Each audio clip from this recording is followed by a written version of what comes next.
Voici comment on fait une soustraction de fractions rationnelles, puis ça va être la même chose pour une addition, c'est juste qu'au lieu d'être une soustraction, ça va être une addition.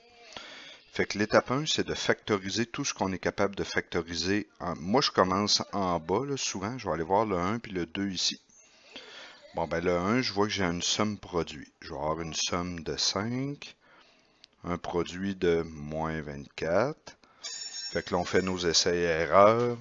1, 24, 2, 12, 3, 8.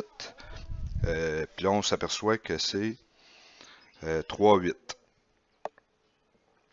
Comme on a un produit négatif puis une somme positive, ben j'ai pas le choix, ça va être moins 3, 8. On a terminé de factoriser parce que c'est un 1 en avant. Ça, tu iras revoir ta théorie si tu veux. Fait qu'on s'aperçoit que ça nous donne x moins 3, x plus 8. En haut, on y touche pas tout de suite.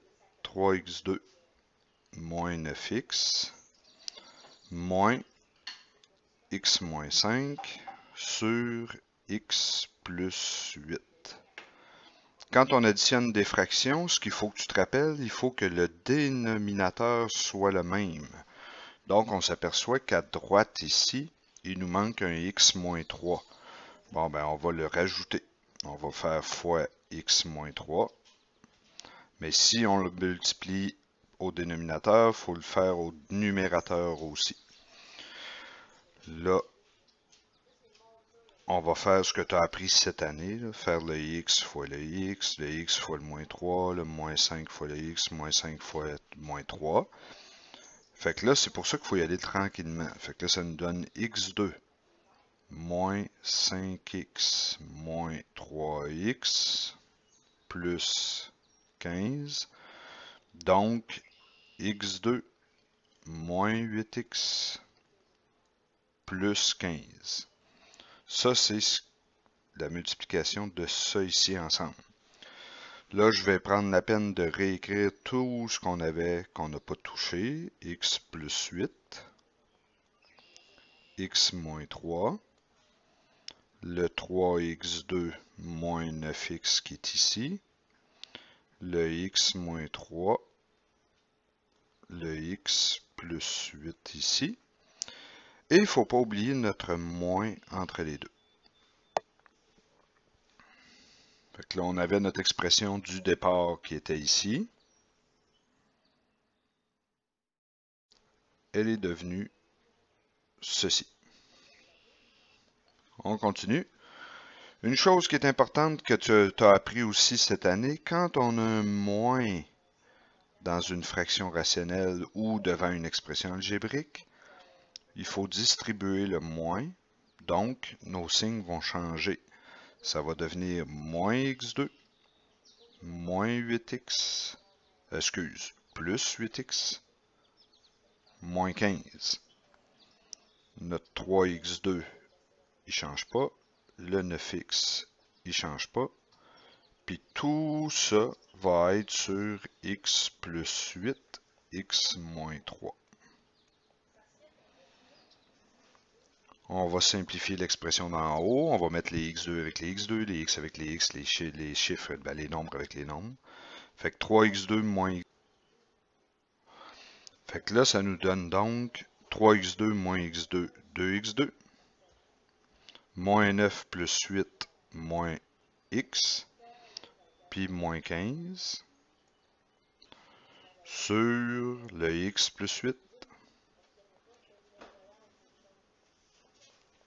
X moins 3.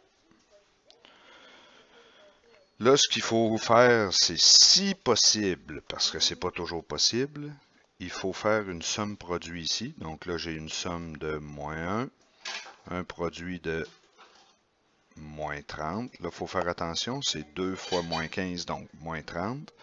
Fait que là, on fait nos essais. 1, 30, 2, 15, 3, 10, 5, 6. On s'aperçoit que c'est 5 et 6. Puis ça va être moins 6 parce que je veux une somme négative de moins 1.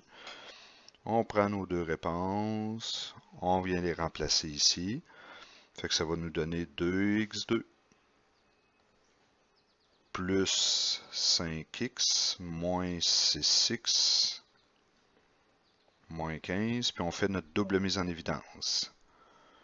Qu'est-ce qui est commun aux deux premiers? J'ai x, il va me rester 2x plus 5. Moi, ça veut dire que dans la deuxième parenthèse, je vais vouloir 2x plus 5 aussi. Ben, il faut que je mette un moins 3 en évidence. Donc, l'expression factorisée va me donner x moins 3,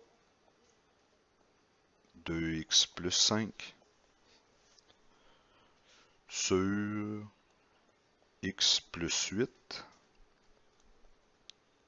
x moins 3. Puis là, on s'aperçoit que le x moins 3 peut se simplifier. On l'enlève.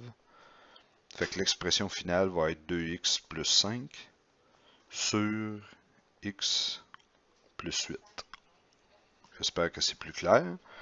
Puis si tu as besoin de d'autres vidéos qui l'expliquent, tu peux aller sur mon site web, profdemath.net, dans la section factorisation.